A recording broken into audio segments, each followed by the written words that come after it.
see at this stage, at this G2E, on the obligatory internet question?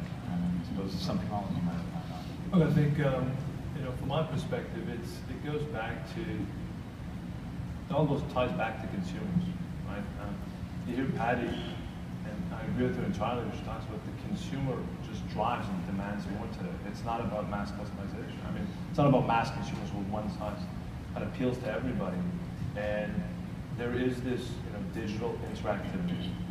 And there's no question that, as I said earlier, technology is disruptive because it eliminates barriers to the accessibility of consumers. And it's going to continue to do that. And so you have consumer markets where you see, for companies in Europe where mobile wagering has overtaken online wagering. And so there's another trend that's developing, and you see the type of mobile revenue coming from social gaming. Right? And so I think that we need to continue to innovate, but I think that from an online gaming space perspective, consumers are demanding.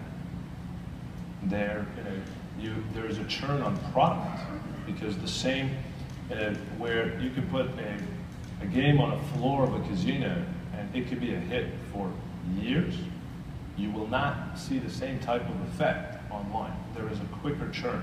Your studios need to put out more content. And I think that it's really consumer driven at the end of the day, irrespective of whether it's land-based, internet, or mobile. It's an increased demand from the consumer that's driving us to innovate, to respond. And I think that iGaming is going to continue. You see some of the innovations in social, as Pat mentioned earlier. It would be great to have a skill element in slot games, right? That would drive this increased interaction. And so I think that consumer accessibility, whether it's internet or interactive, whether it's mobile or desktop, the question is, what is it going to be 10 years from now? I really couldn't tell you. I think it's interesting, this is almost 6 years for me as well, and when I go back to the very first G2E, we had an enormous part of our booth that was dedicated to building our mobile office. And it was wired and it had computers in it, and our employees would come and wait in line to go in and use the computer to check their email back home or whatever they had to do, right?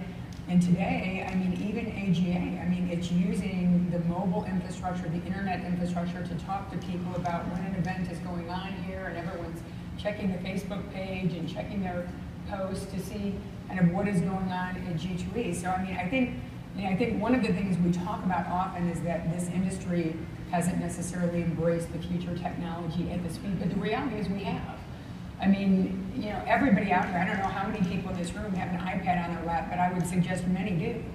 And so, I mean, this constant connected world is something that we have to think about, not just adapting our companies to, because we all have done a good job of doing that, or our conference to, but our products to.